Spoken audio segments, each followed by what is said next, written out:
Number 5. The frilled shark. Chlamydoslacus angeneus and Chlamydoslacus africana, or better known as the frilled shark and the frilled South African shark, are the two extinct species of shark that swam our oceans. Thank gosh. Well, actually, still kinda do.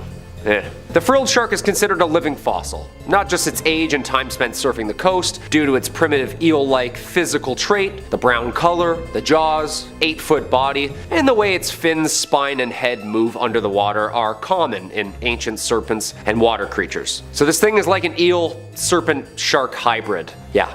Little jarring. Commonly referred to simply as the frilled shark because of its 6 pairs of gill slits at its throat. It swims amongst the Atlantic and the Pacific Oceans, usually in deep, dark, murky waters of the outer continental shelf and upper continental slope. These deep dive sharks usually live and sleep near the ocean floor. Okay, that's a good sign, of course. They live on a diet of cephalopods, smaller sharks, and even swim to the surface at night to feed what's floating atop on the surface. When hunting, the frilled shark moves like an eel, bending and slithering to swallow prey with its long and flexible jaws, which are equipped with 300 rows of recurved, needle-like teeth. So am I just gonna snorkel into one of these things any day now?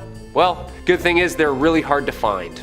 Like, really hard. Usually caught by accident in commercial fishing nets, usually at depths anywhere between 50 and 1,000 meters. So unless you're free diving at night, you should be okay. Yeah, they like it deep and dark. I'd say these things are already scarier than the Meg. It's like a shark but an eel-snake hybrid, with a shark head and shark-size teeth. That sounds a bit scarier. Well, I mean, the Meg preferred warmer, shallower waters, so maybe this one's a tie. I don't know who's snorkeling 2 miles deep, but it's certainly not me, okay? In my opinion, I'd take a large great white over this dinosaur-looking thing slithering after me any day. Number 4. The Fangtooth Fish. Ah yes, the Anoplogaster cornuta, or commonly known as the fangtooth.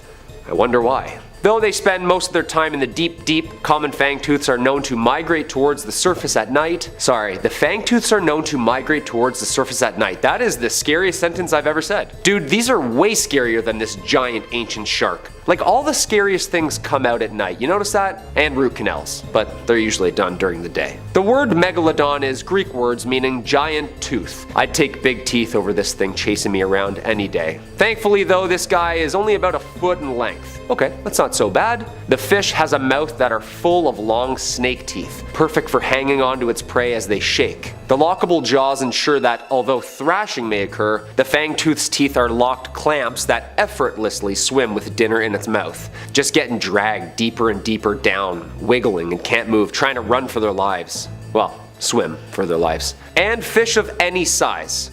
I'm sorry?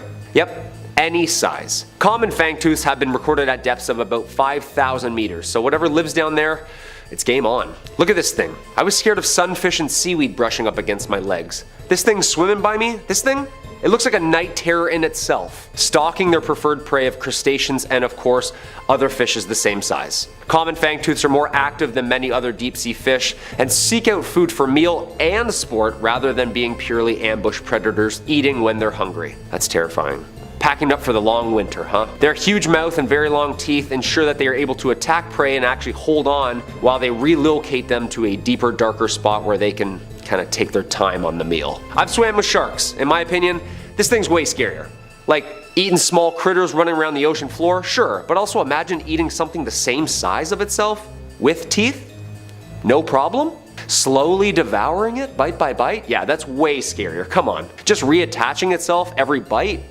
Taking you along for the free ride? Yeah, that's horrifying. And number 3, the big fin squid. Of the genus Magnapinidae family, the big fin squid, or as I like to call it, this ocean alien with shoulders, belongs to a group of rarely seen cephalopods with a distinctive morphology, meaning they're really weird and rare. Magnapini meaning big fin, of course. The first record of us catching and looking at this family comes from a specimen talismani caught off the Azores in 1907. This was our first look at this bizarre fish, but due to the damaged nature of the find, little information could be extracted and was classified just as a squid. The problem is when you pull these things out of its atmosphere, it just looks like a piece of wet crinoline dress all of a sudden. Don't get the whole terrifying effect, you know? In 1956, a similar squid was caught in the South Atlantic, but during the 80s, 2 specimens were found in the Atlantic, then 3 more were found in the Pacific, and eventually the creatures found a place amongst the books as its own species, entering the family Magnapinidae.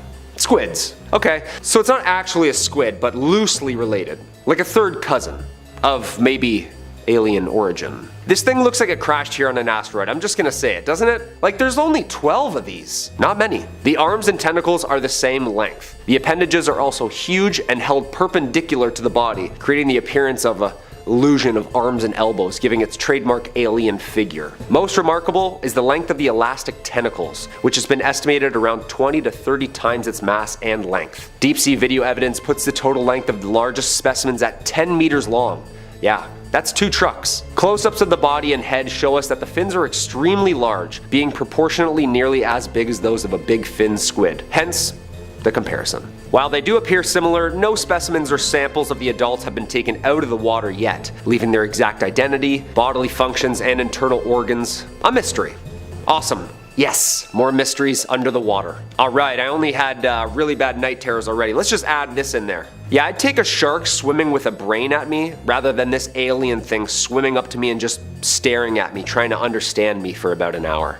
Terrifying. Number 2, the gulper eel. Eurypharynx pelicanoides. The pelican eel, or what I just said, is basically a deep sea eel. Like deep sea. If you've seen the Ridley Scott's Alien film franchise or the Predator universe, you'll know that this thing looks exactly like that. Yeah, am I wrong? But instead of like 8 feet tall, it's only 3 feet tall. Yeah, still terrifying. The pelican eel has been described by many synonyms, yet nobody has been able to demonstrate that more than one species of pelican eel exists. Riding solo, huh? That's creepy. One of a kind kinda deal. It's also commonly known as the gulper eel, or umbrella mouth gulper eel, due to its terrifying size and function of its mouth. The mouth and jaws resemble a pelican's gulp, hence the name. The morphology of the pelican eel can be difficult to describe because they're so fragile and oddly shaped that they become damaged when they're pulled out of the deep sea's immense pressure. We can't just swim all the way down there and take pictures, you know? The pelican eel's most notable feature, its mouth, which is much larger than its body, like 5 times the size. The mouth is loosely hinged and can be opened wide enough to swallow a fish 3 times its size. This thing has like a lower mandible of a python, just like unhinging it before dinner. The lower jaw is hinged at the base of the head with no body mass behind it, making the head look abysmally huge. It's basically a swimming mouth with a spine, tail, and I think a brain? Yeah, we don't really know yet. With dot-sized eyes, yeah. It usually is always moving too, rarely stationary. It hunts in some sort of folded state. The pelican eel's mouth has the capability to change to an inflated shape when hunting, giving the mouth its notably massive appearance. Dude, the mouth unfolds like the James Webb telescope. Like 100 working parts. Technically, it's like a geometric shape unfolding as a mouth, followed by stretching, like a cootie catcher. Remember those? This thing eats like a cootie catcher. When the pelican eel is in pursuit of its prey, it slowly starts unfolding itself. Imagine this thing's trucking behind you, unhinging its jaw, slowly the closer it gets. The head and jaw structure unfold and spread horizontally, not vertically. Okay, that's scarier all of a sudden. The unspreading event, or as I like to call it, lunch, is followed by the inflation of the mouth from a stretchable skin of the head, which it feeds on prey. Then, water's expelled via the gills. Okay, so it's basically a large strainer, and after it eats, it blows itself out, releases all the water back into the water.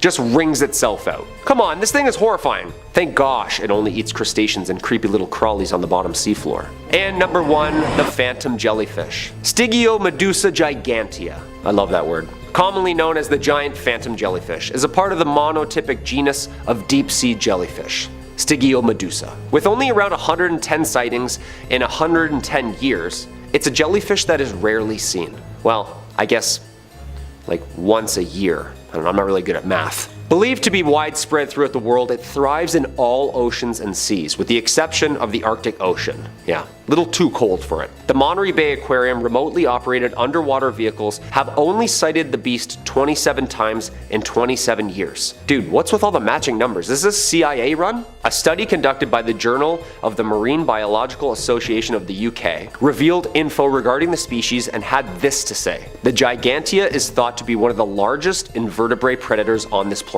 One more time please. The largest predator. It is commonly found in the ocean's midnight zone, reaching depths of about 7,000 meters. Deepest human free dive is about 300 meters. Okay. Yeah, we're good, unless you have a wide lung span. The largest predators in the deep sea, the giant phantom jellyfish's typical prey consists of plankton and small fish. The S. gigantea tends to be dominant in locations with a low productivity system, meaning it deters other predators of fish. Like, it likes it quiet. A shy eater, I'd say. However, when this thing is hungry, it battles squids, eels, and even whales. Okay, never mind. Just when I thought this thing was really cute, it fights off whales for food. The first specimen, weighing in at 100 pounds, was collected in 1899, but it wasn't recognized as its own species until 1959. Imagine this thing chasing you and catching you, tangling you in like 100 feet of netting tentacles so it can just eat you slowly. Does this thing have a consciousness? Like, you can kind of tell if a shark is swimming near or close to you or what it's kind of feeling. This thing just slowly, softly swimming towards you before it ingests you? Way scarier. Like, I'm convinced these landed here. The oceans are way scarier than things on land. We haven't even started to uncover the whole ecosystem yet. Number 5, the Kraken. Over the port side, boys, there she blows. Batter down the hatches, the Kraken's here. I'm sorry, I absolutely could not resist. I'm just trying to paint you a picture of the scene here. The Kraken is an absolutely legendary sea monster, harking back to old sailors' tales from the 17th century.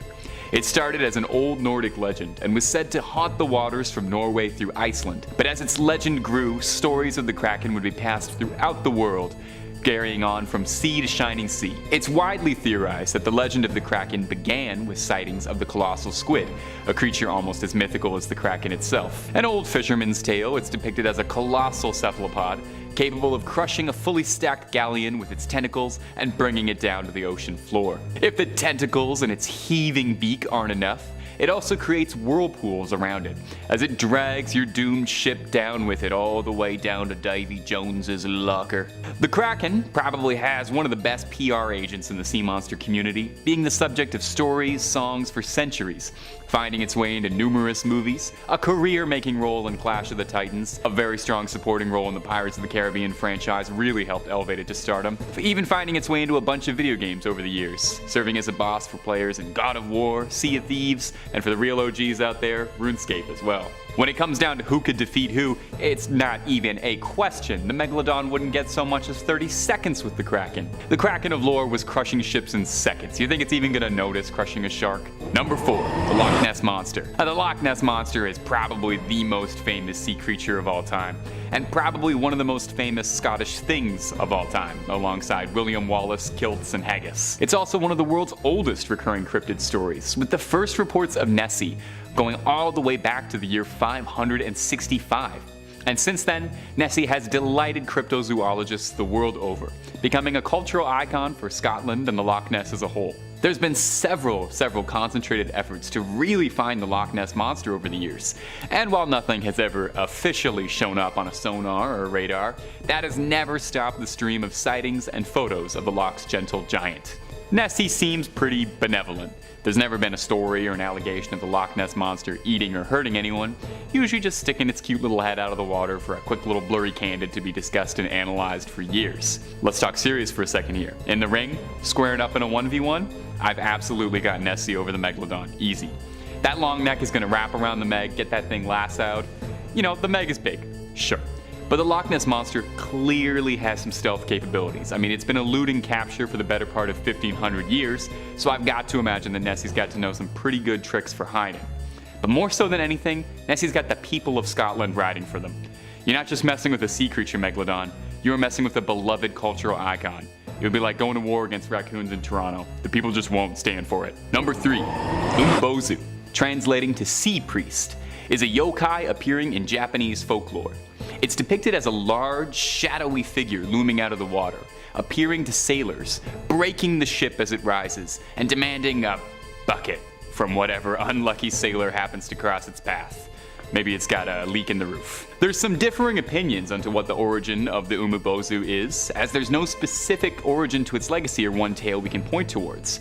But it's generally agreed that the origin is that they are the spirits of priests who were thrown into the ocean by villagers for one reason or another, and because these priests have had nowhere to lay their bodies to rest, their spirits inhabit the ocean and take the form of a dark specter, haunting and taking retribution on unfortunate souls in the waters. I'd never heard about this creature until researching it for this video, and I've got to say it has got some fantastic folklore. You really should do yourself a favor and look up Umibozu after. The Umibozu rising from the sea and asking if you've got a bucket for it is hilarious. Like it's more of an annoying roommate than a sea monster asking if it can borrow something. Folklore says the Umibozu would cling onto the hull of the ship and shriek at the sailors, sinking them down. The Umibozu's weakness? The smell of smoke, apparently. So if you're looking to get rid of one, light some sage up, I guess, or light something. I'm sure that's very easy to do when you're on a wooden boat in the water. Now, squaring up against the Megalodon. This one, I actually do feel like it could go either way. The Megalodon, giant shark, Umibozu, scary specter. But I am going to give the edge to Umibozu solely because I don't know if it's got an actual tangible physical form or if it's just a shadow monster. You know, Megalodon can't really bite through shadows, I don't think that's one of its powers. As well, I could really see Umibozu pulling that little trick, you know, hanging on to the side of the Meg, asking for a bucket, and then the Megalodon, who presumably doesn't speak any languages, not understanding what's happening, gets dragged down to the bottom of the sea, never to be seen again. Number 2. Scylla and Charybdis. Scylla and Charybdis are sort of like a wrestling tag team duo as far as mythical sea monsters go. They worked in tandem, hounding opposite sides of a narrow strait of water, and famously clashed with the Argo Odysseus, made famous in Homer's Odyssey. The first beast, Scylla, was described to be a dragon-like creature, having 12 feet, 6 long necks, and atop each neck was a head full of razor-sharp teeth. Sailors unlucky enough to pass through Scylla's territory were swooped from their vessel and swallowed whole before they'd even know what would happen. That doesn't sound so bad, you know, all in an instant. There's some speculation that perhaps the original Scylla was a very dramatized account of sailing through an underwater reef, which would definitely provide some explanation as to why a writhing mass of limbs and teeth would be shredding through a ship's hull. But Scylla is only one half of this dynamic duo, the Robin to Batman, and the other half is Charybdis.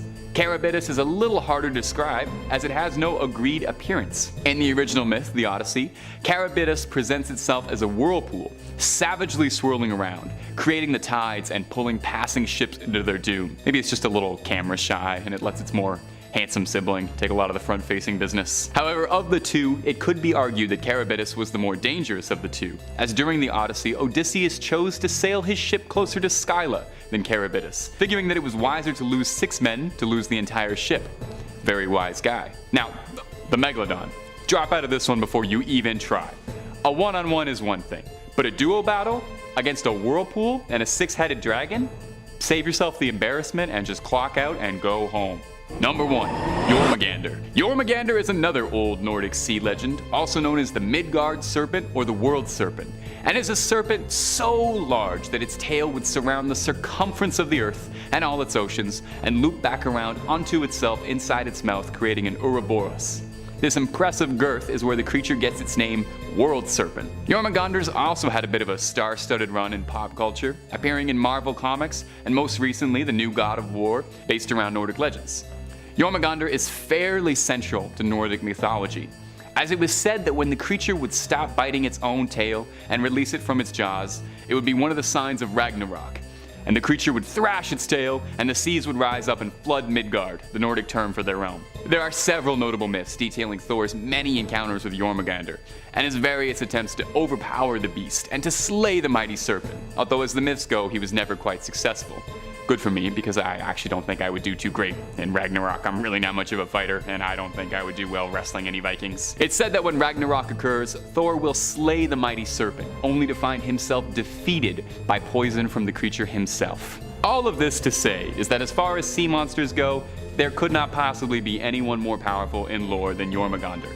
All this beast has to do to initiate the end of the world is to take its tail out of its mouth. The Megalodon wouldn't be able to challenge this thing. It would literally be over before it began. The Jormungandr opens its mouth to start the duel, and that's it. It's done. Not only is the Megalodon done, but everything's done. Seas flooding, fires raining down from the heavens.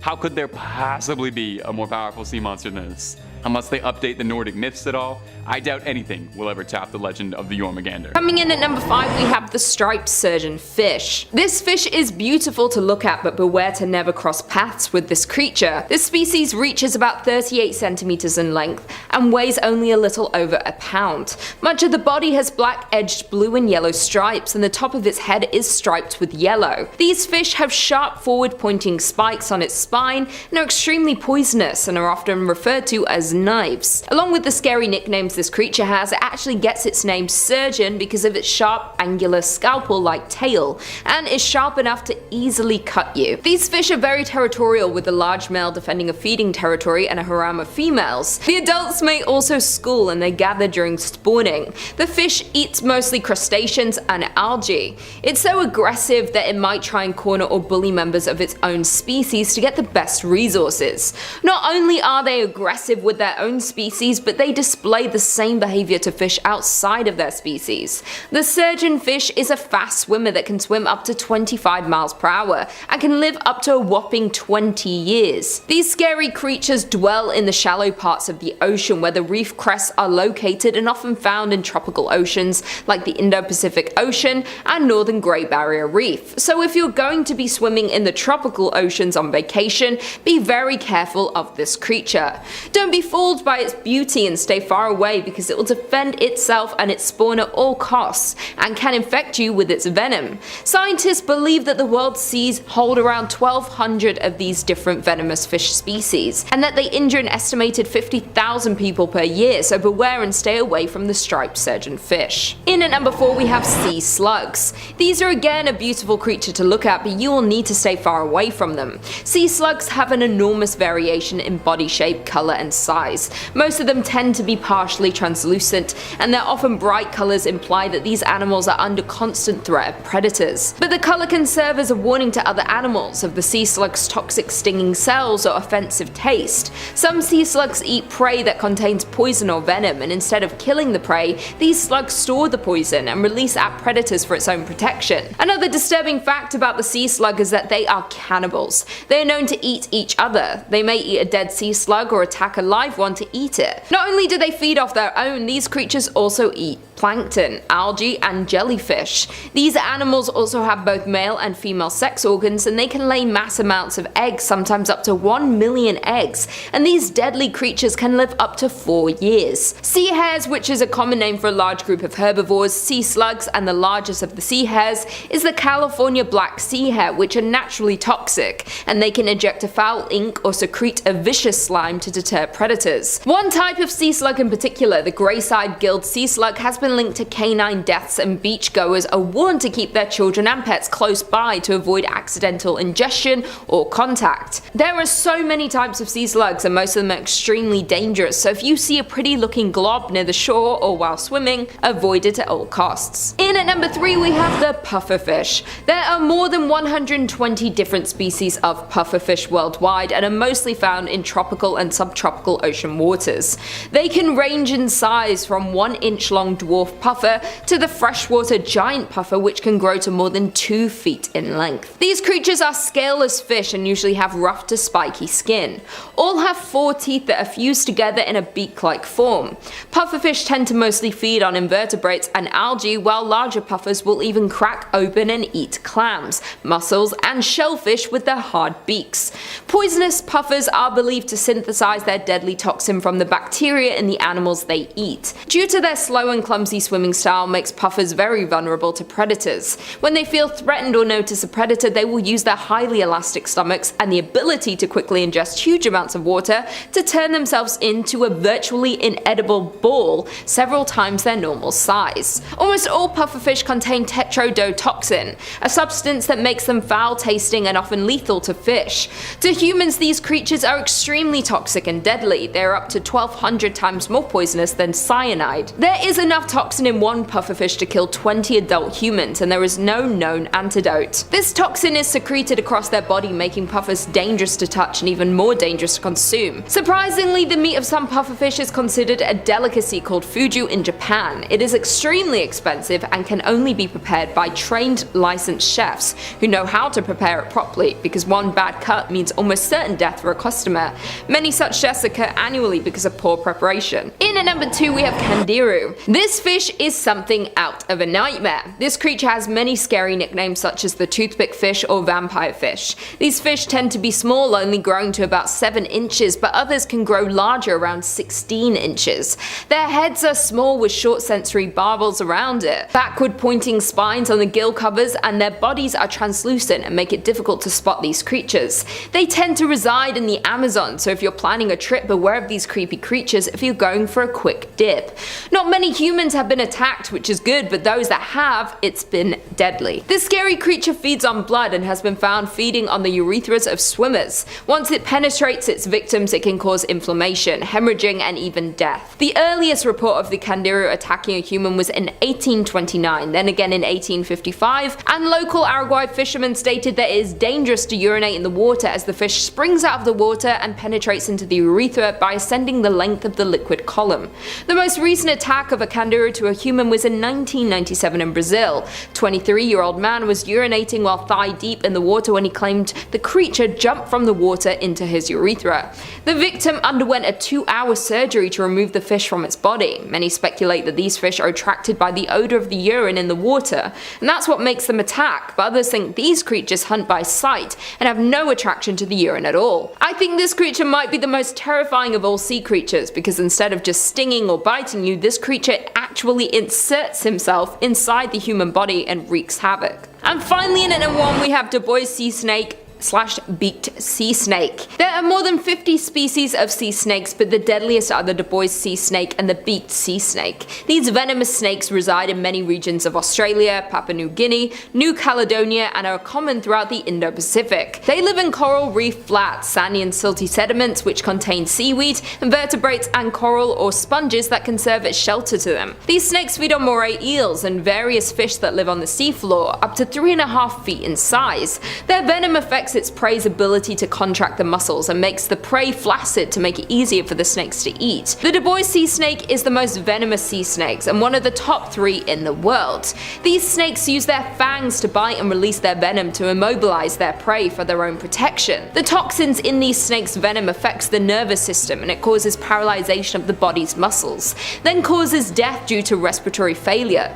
The beaked sea snake is responsible for more than 50% of all sea snake bites, and each bite contains anywhere from 7.9 to 9 milligrams of venom. A human can die from just 1.5 milligrams. Scientists have estimated that their venom is 4 to 8 times more lethal than that of a cobra. So along with the Du Bois snake, this venomous creature is among the most dangerous and venomous snake in the world. Not only do you have to be worried about venomous snakes on land, but some of the deadliest are in our oceans, so be careful when swimming in warm climates, and be sure to not come in contact with these scary creatures. Coming in at number 5 we have Titan triggerfish. These fish are known to be quite aggressive to their prey, and they tend to bite divers who come too close to their nests. These fish are among the largest species of triggerfish, and they are commonly found in lagoons and at reefs deep in the ocean, stretching from Australia to Thailand. Their diet consists of sea urchins, crustaceans, tube worms, and coral. It often feeds by turning over rocks, stirring up sand, and biting off pieces of branching coral. They don't typically feed on other fish, but they've been observed being aggressive and attacking other fish who enter their territory. Along with being aggressive, naturally they get extremely aggressive during the reproduction season when the female is guarding its nest, which is placed in a flat and sandy area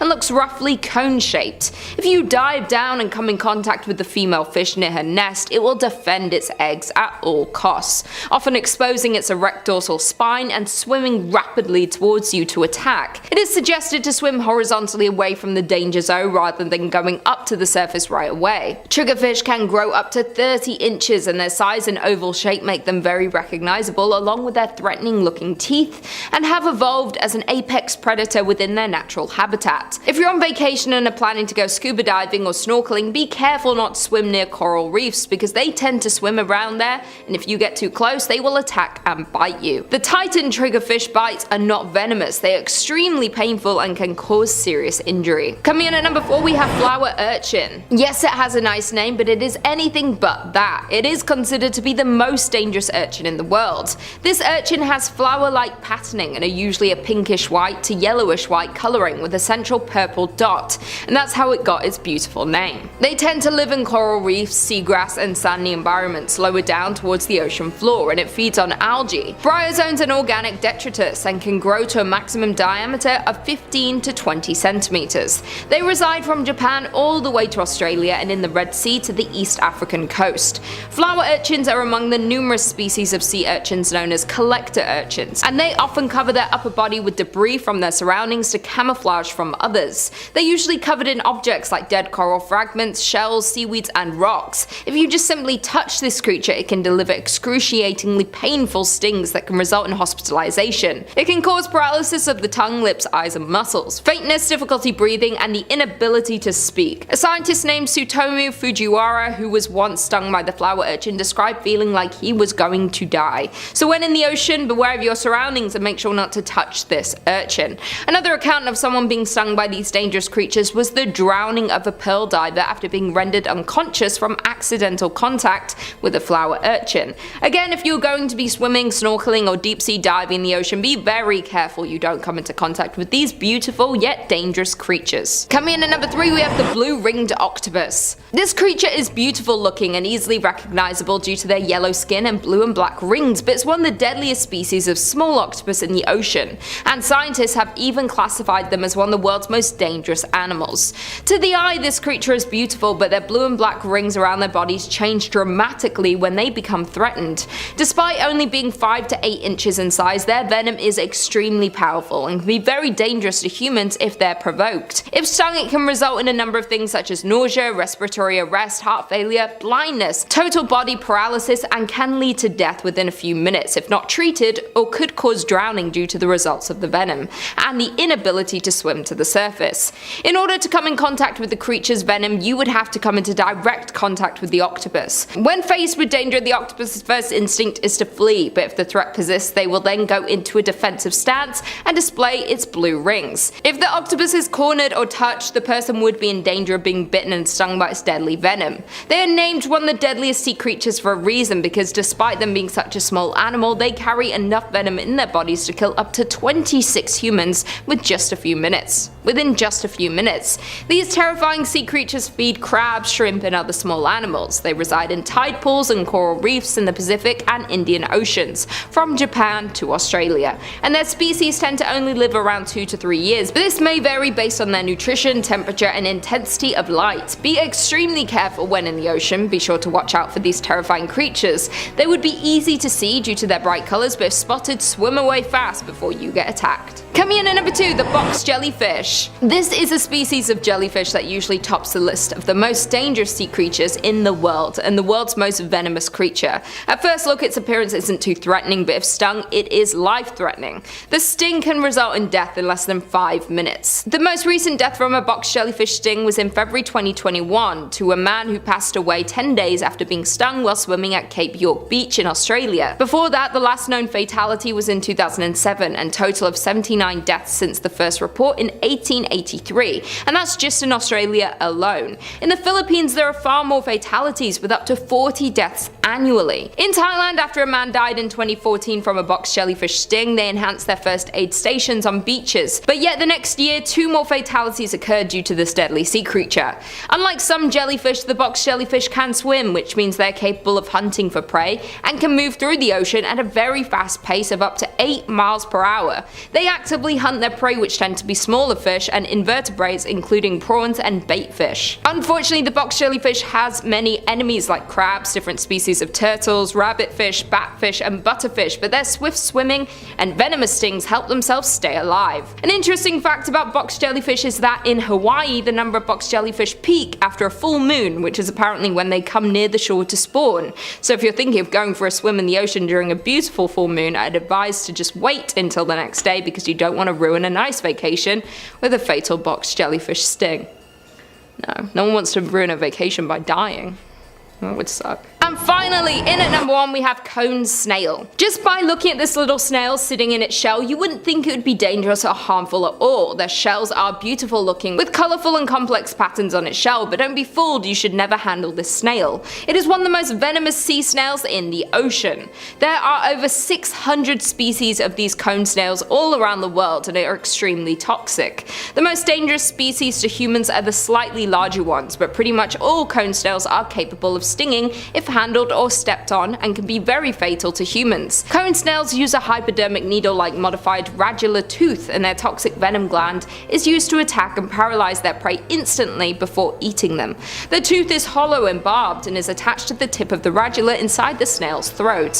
When the snail detects an animal nearby that it wants to feed on, it extends a long flexible tube called a proboscis towards their prey, and the radula tooth is loaded with their toxic venom from their venom bulb and is fired into the prey by a powerful muscular contraction. It's like gleeking. They tend to be found in all tropical and subtropical seas in deep areas near rocks and coral reefs. These toxic creatures are carnivorous and predatory, and they feed on small bottom-dwelling fish, marine worms, and even other cone snails. If you're going to swim in the ocean, you shouldn't really ever come in contact with these venomous creatures due to them living on the ocean floor. But if they ever wash up on the shore, be careful if you're collecting shells from your vacation, and make sure you don't pick up any cone shells just in case there's a snail living inside, because it could be deadly. Only one drop of their venom can kill up to 20 people. So when swimming in the oceans, be careful and watch out for all these deadly creatures.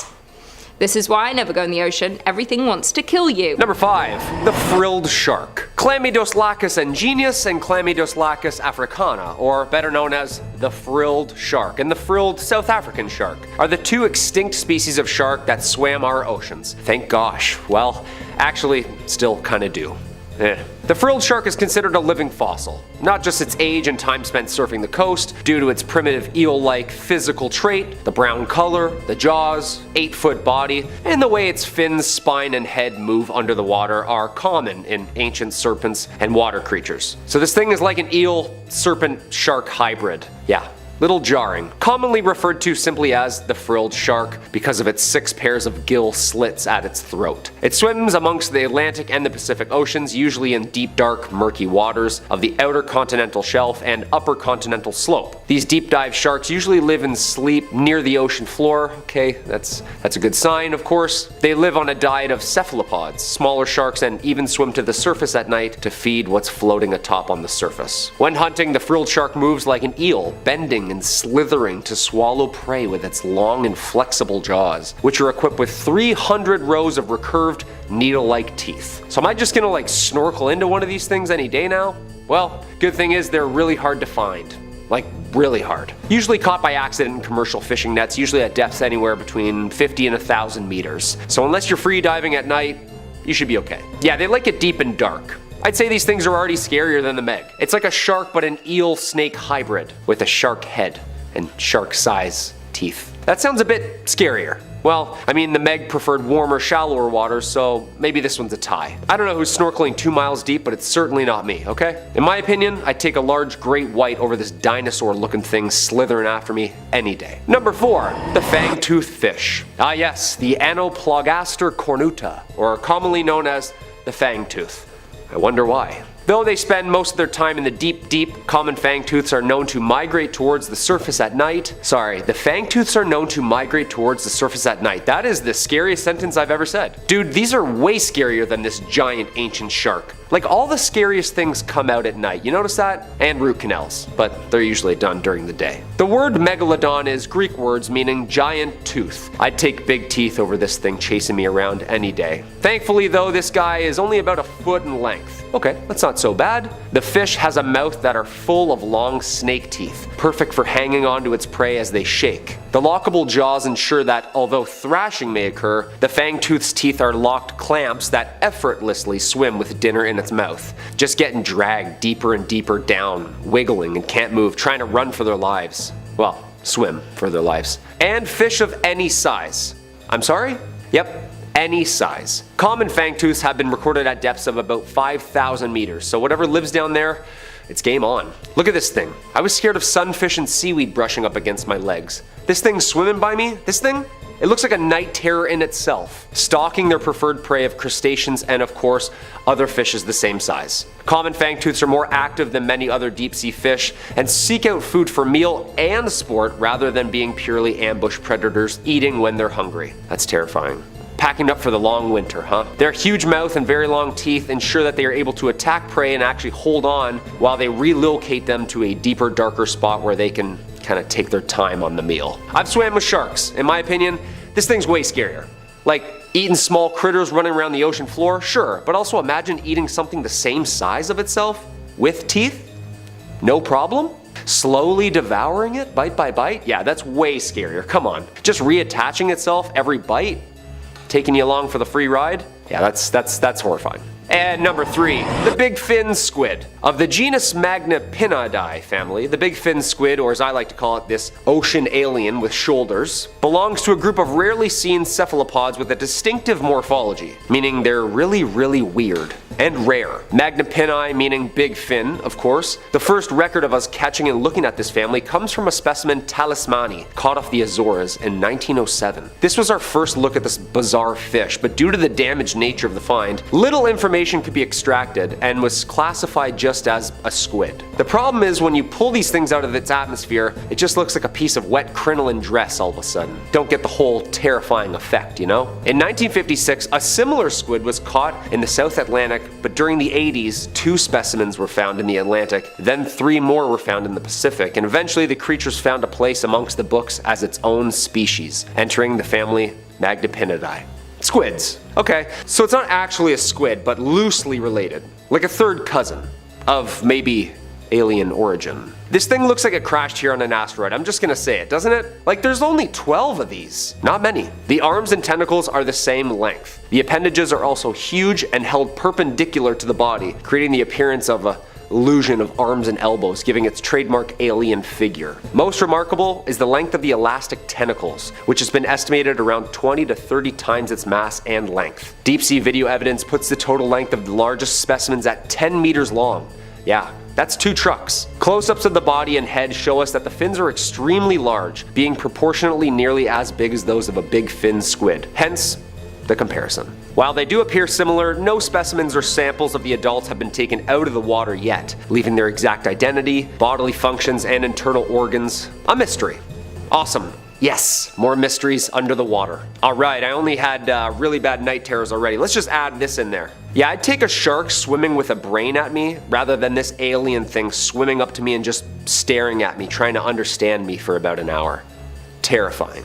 Number 2, the gulper eel. Eurypharynx pelicanoides. The pelican eel, or what I just said, is basically a deep sea eel. Like deep sea. If you've seen the Ridley Scott's Alien film franchise or the Predator universe, you'll know that this thing looks exactly like that. Yeah, am I wrong? But instead of like 8 feet tall, it's only 3 feet tall. Yeah, still terrifying. The pelican eel has been described by many synonyms, yet nobody has been able to demonstrate that more than one species of pelican eel exists. Riding solo, huh? That's creepy.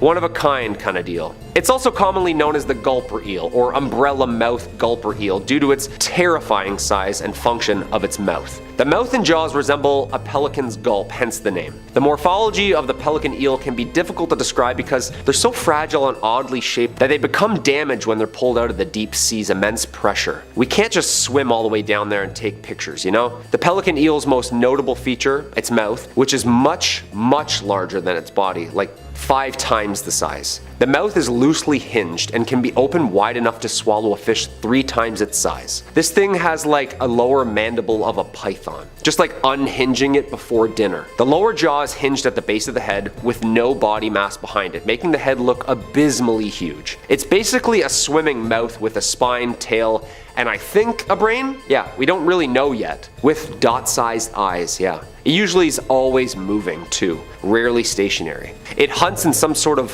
folded state. The pelican eel's mouth has the capability to change to an inflated shape when hunting, giving the mouth its notably massive appearance. Dude, the mouth unfolds like the James Webb telescope. Like 100 working parts. Technically, it's like a geometric shape unfolding as a mouth, followed by stretching, like a cootie catcher. Remember those? This thing eats like a cootie catcher. When the pelican eel is in pursuit of its prey, it slowly starts unfolding itself. Imagine this thing's trucking behind you, unhinging its jaw, slowly the closer it gets. The head and jaw structure unfold and spread horizontally, not vertically. Okay, that's scarier all of a sudden. The unspreading event, or as I like to call it, lunch, is followed by the inflation of the mouth from a stretchable skin of the head, which it feeds on prey. Then, water's expelled via the gills. Okay, so it's basically a large strainer, and after it eats, it blows itself out, releases all the water back into the water. just wrings itself out. Come on, this thing is horrifying. Thank gosh it only eats crustaceans and creepy little crawlies on the bottom seafloor. And number 1, the phantom jellyfish. Stygiomedusa gigantea. I love that word. Commonly known as the giant phantom jellyfish, is a part of the monotypic genus of deep-sea jellyfish, Stygiomedusa. With only around 110 sightings in 110 years, it's a jellyfish that is rarely seen. Well, I guess like once a year. I don't know, I'm not really good at math. Believed to be widespread throughout the world, it thrives in all oceans and seas, with the exception of the Arctic Ocean. Yeah, a little too cold for it. The Monterey Bay Aquarium remotely operated underwater vehicles have only sighted the beast 27 times in 27 years. Dude, what's with all the matching numbers? Is this CIA run? A study conducted by the Journal of the Marine Biological Association of the UK revealed info regarding the species and had this to say. The Gigantea is thought to be one of the largest invertebrate predators on this planet. One more time please. The largest predator. It is commonly found in the ocean's midnight zone, reaching depths of about 7,000 meters. Deepest human free dive is about 300 meters. Okay. Yeah, we're good. Unless you have a wide lung span. The largest predators in the deep sea, the giant phantom jellyfish's typical prey consists of plankton and small fish. The S. gigantea tends to be dominant in locations with a low productivity system, meaning it deters other predators of fish. Like, it likes it quiet. A shy eater, I'd say. However, when this thing is hungry, it battles squids, eels, and even whales. Okay, never mind. Just when I thought this thing was really cute, it fights off whales for food. The first specimen, weighing in at 100 pounds, was collected in 1899, but it wasn't recognized as its own species until 1959. Imagine this thing chasing you and catching you, tangling you in like 100 feet of netting tentacles so it can just eat you slowly. Does this thing have a consciousness? Like, you can kind of tell if a shark is swimming near or close to you or what it's kind of feeling. This thing just slowly, softly swimming towards you before it ingests you? Way scarier. Like, I'm convinced these landed here. The oceans are way scarier than things on land. We haven't even started to uncover the whole ecosystem yet. Number 5. SCP-169. SCP-169 is a massive, sentient, and highly aggressive creature that sort of resembles an arthropod with multiple appendages. It has the ability to regenerate any damage inflicted on its body, making it virtually indestructible. Now, its size and strength make it a formidable foe, and its potential for destruction is immeasurable. This entity is incomprehensibly large. We're actually having quite a bit of difficulty measuring it. It spans anywhere from 2,000 to 8,000 meters wide. As such, the nickname Leviathan is sometimes used by less than professional researchers discussing the creature in a comic vein. The entity was first discovered in the early 1900s and has been under close observation and confinement ever since. It is speculated to have originated from the pre-Cambrian era. It's currently housed in a secure facility with multiple layers of containment measures in place to prevent any breaches. Of course, only authorized personnel with the highest clearance level are allowed access to the facility and the entity itself, and normally all this would be very classified information, but a brief press release has allowed me to share it with you today. SCP-169 is classified as a Euclid level threat, meaning that it requires constant monitoring and attention to prevent any potential threats it may pose. Any attempts to breach containment will be met with the full force of the law, and those responsible will be held accountable for any damages or loss of life that may occur. Now, these containment protocols include things like regular monitoring of behavior, physical health, as well as specialized equipment to help keep it sedated and under control. Now, while the Megalodon at one point in time could have been considered the king of the waters for its era, it's indisputable that in any physical confrontation, SCP-169 would pose a much greater threat. And my viewers, if you're interested in more SCP content, we've actually had several joint operations between Top 5 Scary and the SCP Foundation, and there's lots of ground to cover. But if you're interested in topics other than our beloved Foundation, Top 5 Scary has a lot of that as well, so please, we encourage you to subscribe, even hitting the bell to be notified of future video uploads. But we would humbly request that you do that after this video is completed, as there are more interesting SCPs to listen to. Number 4.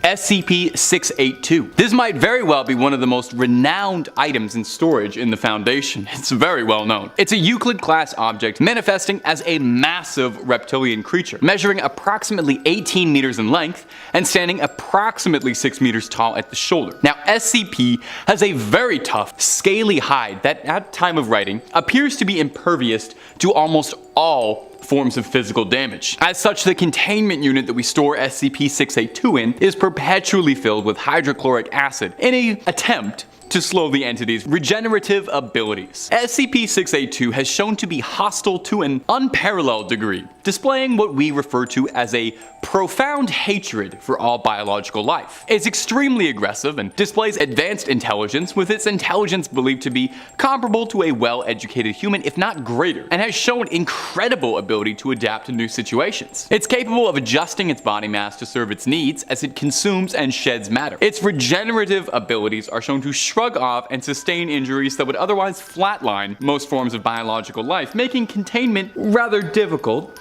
during the few occasions of breaches that have occurred. Now, containment of SCP-682 is a top priority for the Foundation, as it poses an extreme threat to both personnel and the public, of course, as well. Its containment chamber is located in a specially designed underground facility, which is very heavily fortified and equipped with the latest in containment technology. Some I would love to share with you, but unfortunately am not at liberty to do so. The chamber is monitored round the clock by a team of trained personnel who are equipped with the latest in weapons and protective gear. But things happen, and in the event of a breach, all personnel are to evacuate the facility immediately, and we initiate what is called a Level 4 lockdown. All available resources are then deployed to recontain the SCP, including our mobile task forces, and in some cases, air support and heavy artillery. We have also been authorized in some events to use nuclear weapons in case all other measures fail. This is, suffice to say, a series of reasons why SCP-682 poses what we would consider a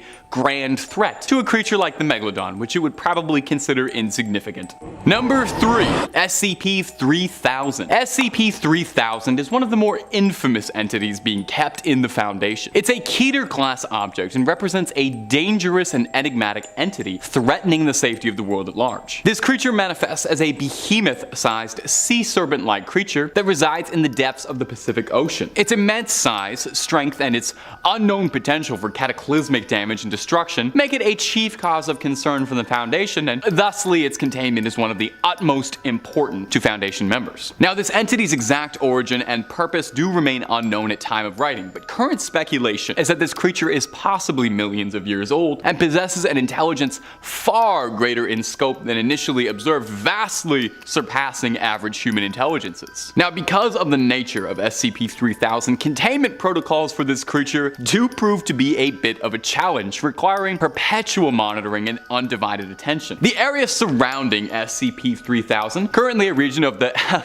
sorry, I'm not at liberty to discuss that. Roughly 300 kilometers wide, is routinely patrolled by Foundation vessels. The area is sequestered from all civilian attempting any form of exploration or diving effort. Any individual we reasonably believe has been contacted or affected by SCP-3000 are to be contained at Site-151. Should we have reason to believe that these individuals have been affected by the more anomalous properties of SCP-3000, this quarantine of the individuals will be indefinite, but rest assured, proper care will be taken. SCP-3000 is recorded as a Class 8 cognitohazardous entity, as a direct observation of SCP-3000 has been shown to cause serious mental alterations in subjects. We've experienced individuals who, directly observing SCP-3000, develop inexplicable head pains, paranoia, extreme anxiety, memory loss, and even alteration. There are unsettling traces of evidence to suggest that SCP-3000 is even capable of manipulating the thoughts and desires of subjects who come into contact with it. So, why don't you let us handle it? Number 2. SCP-1128. SCP-1128 is a Euclid-class object and a particularly unusual one, even by Foundation standards. It's an immense aquatic threat that appears to those who are known of it. The creature is believed to reside in the depths of the ocean, and little is known about its origin or behavior. It was first brought to our attention when a fishing vessel reported an encounter with a strange and terrifying creature in the waters off the coast of, well, I can't say. The fisherman described a large dark shape that appeared to be swimming towards them at an incredible speed. The creature had glowing eyes and sharp teeth and appeared to be intent on attacking the vessel. Now, further investigation would reveal that SCP-1128 is an entity that manifests as a massive aquatic predator, similar to a Megalodon. Actually, we suspect that some Megalodon sightings might be SCP-1128 sightings. Now, anyone given a full description of this thing's appearance through either spoken or written descriptions or visual descriptions of the being will cause it to appear to you. As such, we will try to keep it vague for you. I wouldn't wouldn't worry too much, Dr. Bright has reassured me that no threat present should be in this video. Persons infected by SCP-1128s will exhibit no outwardly bizarre behavior, with the exception of an aversion to activities involving water, such as bathing or swimming. Now, fascinatingly, should the subject become fully immersed, the subject will disappear regardless of death. The subject will then reappear in a vast ocean-like space, a liminal space, where they are pursued by SCP-1128. We have recovered individuals like this before, and interviews with these individuals do carry some risk of infection spreading, as descriptions of the entity do trigger further infection. As such, Foundation members involved in any study and containment of SCP-1128 are provided Class C amnesiacs to cloud their memory of the anomalous properties, so maybe try and forget that last point, just for your own safety. SCP-3008. For our final entry today, I've brought an SCP that most of our researchers do agree to be somewhat humorous. We understand some levity is welcome when discussing unusual topics such as these. SCP-3008 is a Euclid-class object unusually manifesting as an IKEA retail flagship store that seemingly expands fractally ever onwards, with an indefinite undefined end. It is populated by a series of unknown, vaguely humanoid entities, sometimes referred to colloquially as the Staff, and internally in our documents as SCP-3008-2. Our current data suggests that the IKEA should be 10 kilometers squared, which is already preposterously large, but laser range finding has led us to reasonably believe the space is infinite. Within SCP-3008, there are an unknown number of civilians who have found themselves trapped within the space. Our studies have revealed to us that, fascinatingly, they've formed a rudimentary society, with the seat of their government being the Recliners Department. SCP-3008-2 that I mentioned earlier, the Staff, superficially resemble humans,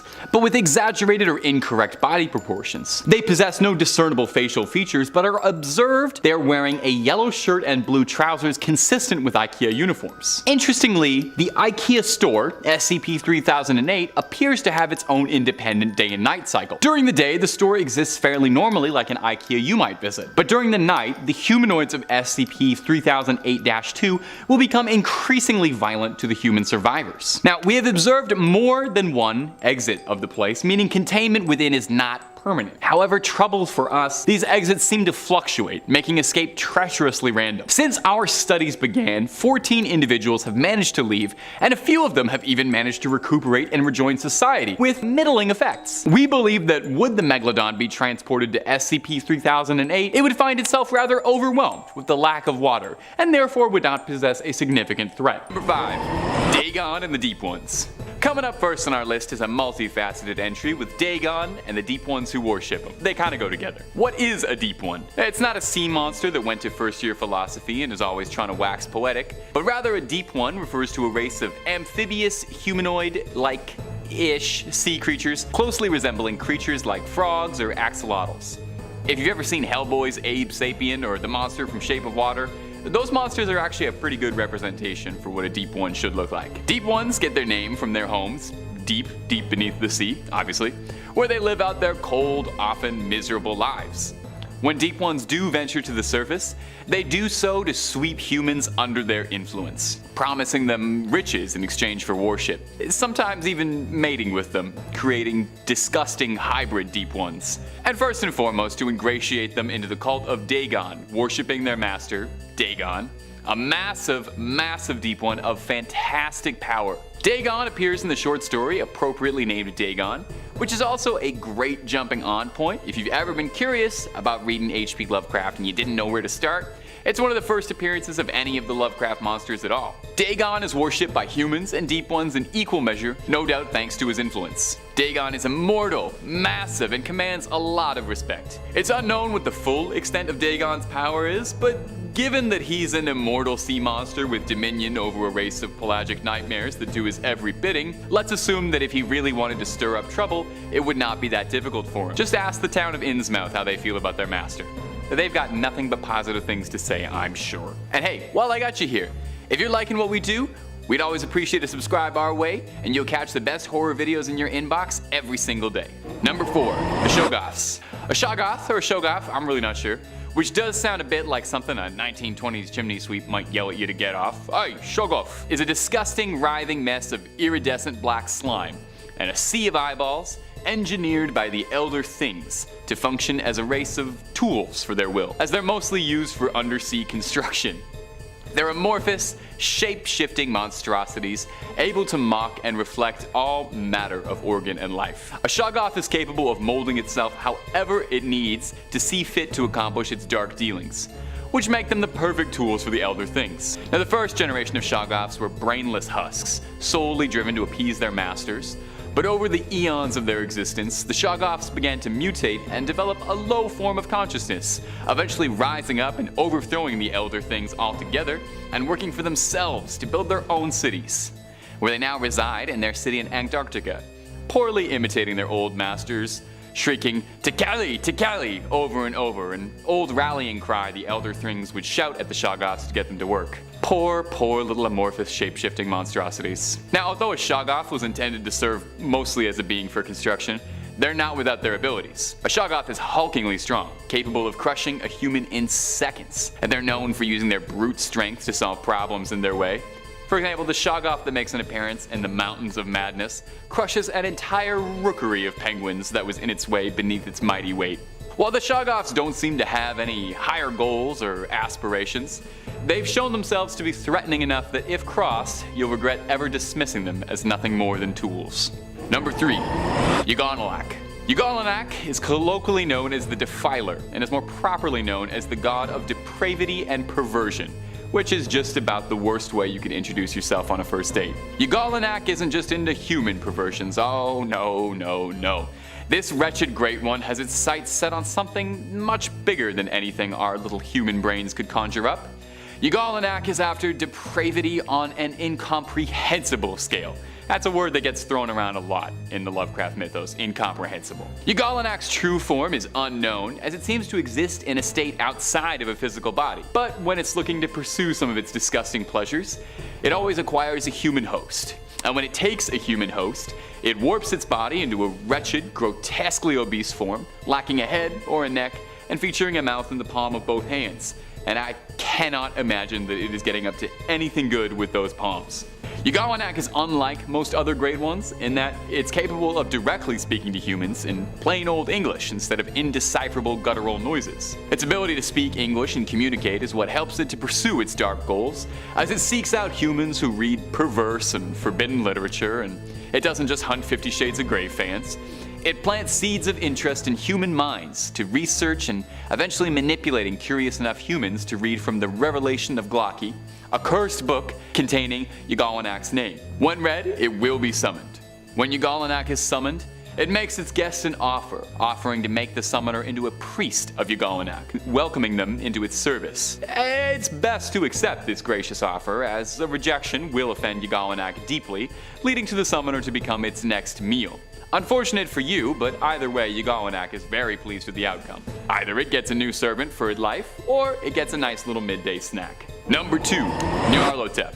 Now, Nyarlathotep is one of the most sinister entities in all of the Lovecraft pantheon, and one of the most popular beings as well, appearing across several stories in the universe, both by Lovecraft and other authors over the years. Nyarlathotep first appears in the short story, Nyarlathotep, which is also another great jumping on point for new Lovecraft fans who want to get into the lore somewhere and don't know where to start. It's pretty self-contained. Nyarlathotep is unique in the pantheon for several reasons, but first and foremost is its freedom.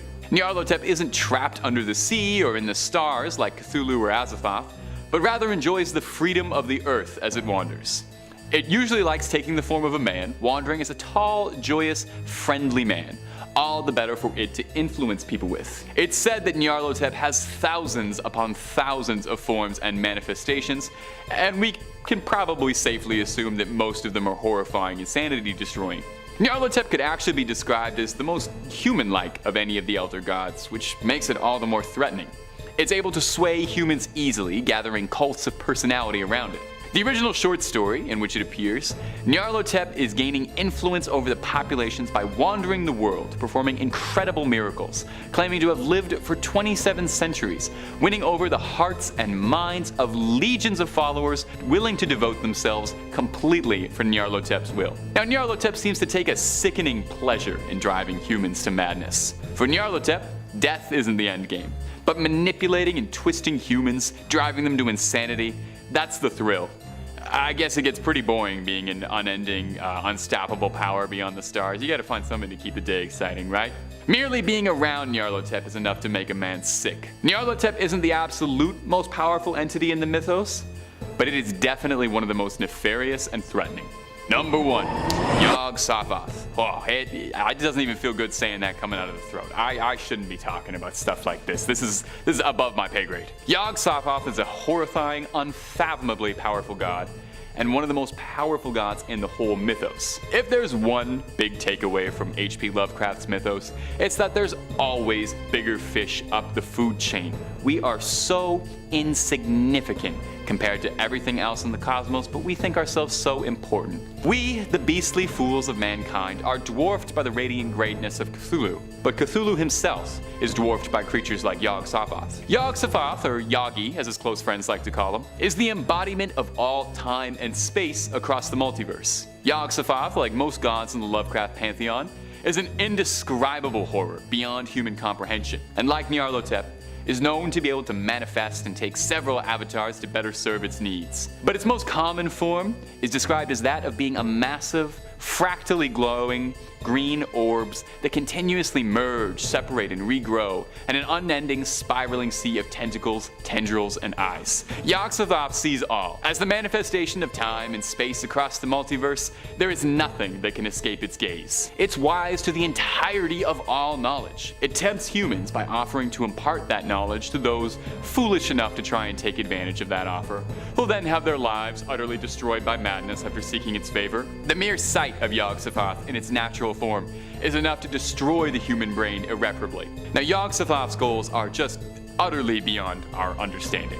It can't even be truly said that Yog-Sothoth is evil in the manner we understand. Our ideas of morality and good and evil just wouldn't register to a being like this. We're just too small to even begin to comprehend the horrors of the multiverse. And it's best we don't, because the more you try to study something like this, the more your obsession grows, and the more you seal your own fate. Number 5, the Lernean Hydra. I'm no Hercules per se.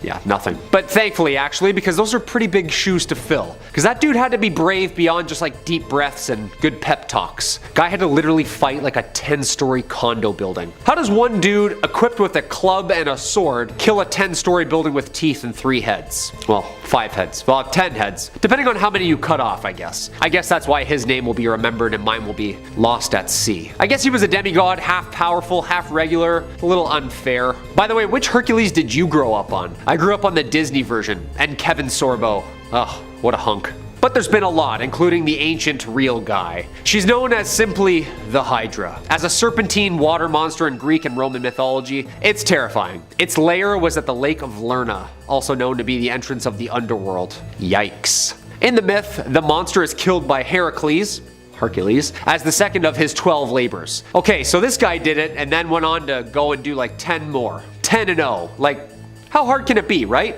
I mean, it does have multiple heads. Yeah, it does have that. Also, apparently has poisonous breath and blood so violent that its scent is even deadly. Later versions of the Hydra story added regeneration to the monster's abilities too, so it can just start growing heads back at will. For every head chopped off, the Hydra would regrow 2 heads. So every time the Meg bites a head, there's 2 more. Another 2 are growing. Yeah, good thing this thing was hungry and swallows whales whole, because that's gonna be a lot of protein. Number 4, Jormungandr. Keeping it in the mythology department, we head up a little north. Jormungandr, aka Huge Monster, also known as the Midgard Serpent or the World Serpent. It is a sea serpent and the middle child of Loki and giantess Angrboda. And those middle children, huh? Always the problem kids. I would know. I am one. According to the prose Edda, Odin took Loki's 3 children by Angrboda, Fenrir, Hel, and Jormungandr, and tossed Jormungandr into the great ocean. The serpent grew so large that it was able to surround the entire earth and grasp it in its own tail, as it's referred to as, well, the World Serpent. And apparently, when it releases its tail, Ragnarok will begin. Yeah, basically a destruction to the end of the world. Yeah, all this rich history is so heavy and gloomy, isn't it? Isn't there like the sun will shine like California for all to enjoy? Like, where's that written down? Nowhere, huh? Just cataclysms and monsters. Jormungandr's arch enemy is the thunder god Thor. And apparently a Megalodon too. Cause let's face it, a giant serpent versus a 4-story great white, it would definitely be a good fight. I think if Thor showed up and started smashing up both, it would literally be the best Marvel Universe movie yet. Another encounter comes when Thor goes fishing with the giant Hymir. When Hymir refuses to provide Thor with bait, he strikes the head off Hymir's largest ox to use as his bait. Okay, easy, Roid Rage. Sheesh. They row to a point where Hymir fishes, he prepares his fishing line and a large hook and baits it with the ox head, which Jormungandr bites. Thor then yanks the serpent up from the water and the two throw hands. Okay, so it sounds like it isn't that big. I mean, it's huge, but the wrapping around the planet has got my dimensions off. Maybe it was like a metric versus imperial thing back then. I don't know, what do you think? Comment down below who would win, because when it gets into mystical powers and stuff, it becomes a little unfairly matched, no? Number 3, Cthulhu. Come on, we know this guy. Now this would be a good fight. This is sort of fathomable. Well, kinda. An extinct shark versus a made-up ender of worlds. Cool, let's do that. Basically a giant humanoid octopus dragon versus the Carcharaslus Megalodon, a triplex-size apex predator. It's definitely gonna be in Vegas, and pay-per-view, I'll tell you that for free. Cthulhu is a fictional cosmic horror entity thought up by the twisted mind of cosmic horror writer H.P. Lovecraft. First introduced in his short story called The Call of Cthulhu, published by the American pulp magazine Weird Tales in 1928. He's like the first creature Lovecraft pondered up. He's terrifying. He's supposed to bring Armageddon upon us when he wakes up from the bottom of the ocean. Yeah, again, not all sunshine and rainbows with these stories.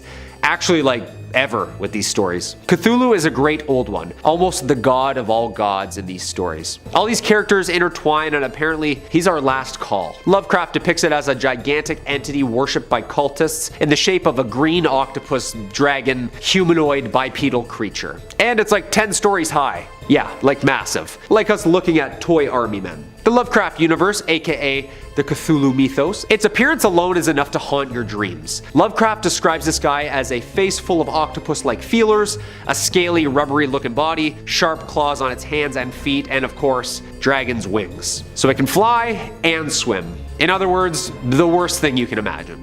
Yeah. Cthulhu can fly, which he has on the Meg, for sure. And also, the mind control, I don't know how sharks' brains works, but Cthulhu gets in there, yeah, you're in trouble, Sharky. Number 2, the Leviathan. Okay, so we're diving into some very sacred texts now, the Bible. In said pieces of scripture, there's a tale of a giant creature that could swallow up cities, apparently, and is also an awesome roller coaster at Canada's Wonderland. Gotta try it if you haven't been on it yet. This twisty, turny, vicious monster was actually modeled after this twisty, turny, vicious monster, the Leviathan, the second of the great monsters described in the book of Job. This Leviathan is an absolute unit of a sea monster who's impervious to literally any human weapon. I mean, what were the weapons back then though? Like bows and arrows, swords maybe, little pokey things, you know? It's not gonna do much. Apparently locusts too, yeah, those are terrifying. This Leviathan breathes fire. It emits smoke from its nostrils, and it's related to another ancient monster called Lotan, a 7-headed giant serpent who's represented as pure chaos. I mean, what Bible creature isn't terrifying though? Was this giant sea snake a water dragon? Because apparently it's something like 300 miles long according to the Bible. So it's like Jormungandr territory, but longer. Maybe it's the same creature, told by two different peoples?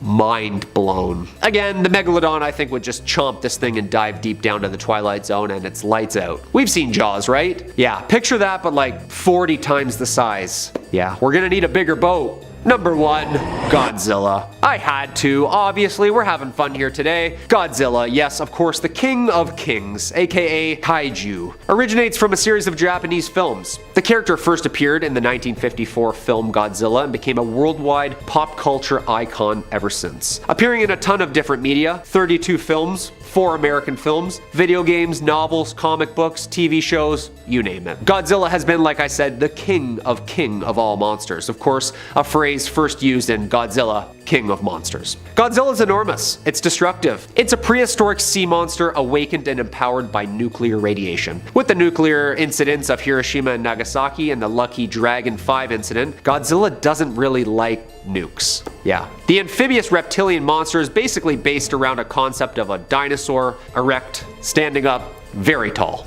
Of course, a bony plated back and tail, and let's not forget the special abilities Godzilla has as well. Atomic heat beams, or as I like to call it, stank breath. Dude had tonsil stones so bad, nuclear energy generates from them. Well, not really, but inside of his body using electromagnetic force to concentrate it into a laser radioactive beam. Amphibious, of course, so it swims and breathes underwater, which is gonna come in handy. Immune to conventional weapons and can regenerate. Yeah. And it's massive. Of course, Godzilla was said to average around 150 feet tall. In the American version, Godzilla is like 400 feet tall. Like, just a little bit bigger. This is kind of a no-brainer here, obviously, right? This little sunfish would have nothing on the king. Number 5, SCP-1128. Number 5 on our list, 1128, is a terrifying entity that manifests itself as a colossal aquatic predator. It's sometimes described as a being similar to a shark, only in a more grotesque and twisted appearance, with common descriptions across all sightings being a mouth full of teeth. The entity manifests itself as an aquatic predator to anyone who is given a full description of the beast's appearance, either through a written description or a spoken description, so sorry for describing it. Few surviving subjects have described it as resembling a massive monstrous deformed shark. Once a subject is exposed to detailed knowledge of 1128, they become infected by its latent psychic ability, forming a connection. From here, no immediate abnormal changes in behavior or occurrences are present, with the only notable variance being a hesitation to enter bodies of water, for good reason too. Once an exposed subject submerges themselves completely in water, they are caught by 1128. Any submerged water is enough. Subjects are taken mysteriously to an ocean, the location of which is redacted by the Foundation. From here, you are hunted by SCP-1128. The Foundation patrols this unmarked ocean in a desperate attempt to contain the creature and protect anyone unfortunate enough to be caught in its trap. It's difficult to interview subjects after an exposure, as any detailed description of the encounter does run the risk of contaminating more Foundation members. Should a member or subject become infected by SCP-1128, treatment is immediately advised, with Class C amnesiacs being used to try and block memory of the entity. So, maybe for your sake and my sake, try to forget number 5 entirely, for your own safety. Now, the Foundation does advise that if you've been enjoying the content that we produce, you should toss a subscribe our way. Number 4, SCP-1451. SCP-1451 is an odd one, even by Foundation standards. SCP-1451 presents itself as a set of 26 metal statues at the bottom of the ocean. All appear to be statues of children of varying heights. The statues are all standing in a circle, holding each other's hands and facing outwards in a ring formation. Should any object, living or otherwise, with a mass greater than 40 grams enter into the ring, SCP-1451 begins to animate. The statues will shift themselves in a counterclockwise movement. Their hands will raise and lower slightly, and bubbles can be seen protruding from their mouths. Once it becomes fully animated, SCP-1451 displays advanced strength and tactics, being reported to use various martial arts to dispatch targets, pressure point application on humans, and precise strikes on machinery. They move in perfect unison and coordination, with some speculation that they operate on some level of hive mind mentality across the 26 individual entities. Once SCP-1451 has begun its hunt, it will not rest until it is disposed of whatever invaded its territory. The Foundation refers to 3 states of SCP-1451. Class 1 is the initial ring of statues in its inert state, Class 2 is the slight animation and bubbling seen present, and a Class 3 situation is when an active hunt has begun. To try and prevent a Class 3 situation, the SCP Foundation has installed a sphere of wire mesh netting to ensure nothing too large enters the ring. Natural water currents and oceanic movement aren't to be obstructed. The creature does need to eat sometimes. Number 3, SCP-835.